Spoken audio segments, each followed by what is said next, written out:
2016, it is your voice, your vote. Next month, it is Senator Charles Schumer taking on Wendy Long. A Siena poll released last month shows incumbent Senator Schumer with a 19-point lead over his Republican challenger.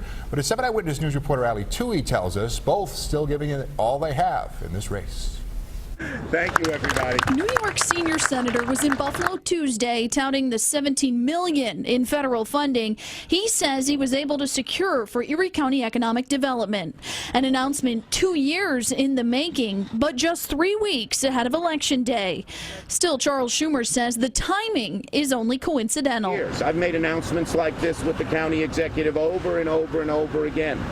And I always find the best way to get reelected is just do your job. That's what I'm doing now. And he's also working to get his fellow Democrats elected. But I'm on the phone talking to the candidates all the time. Campaign records show he's given more than $6 million to the Democratic Senatorial Campaign Committee and other Democratic support groups.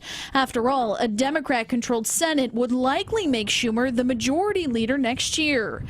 And that kind of establishment is what's wrong with government, according to Schumer's Republican challenger, Wendy Long. What Donald Trump and I are trying to point out to them is the way out is to bust up this entrenched, self-serving establishment in Washington. Long's pushing for term limits and eliminating government pensions. She'd also like to see a stronger resurgence here in Buffalo, one driven by the private sector versus public dollars like the Buffalo Billion. Mostly funded on the backs of other taxpayers. That's the problem. I mean, it's amazing to me when people like Andrew Cuomo and Chuck Schumer think they can get away with this. That's why she's running, even if her candidacy remains a long shot with just 3 weeks before Election Day.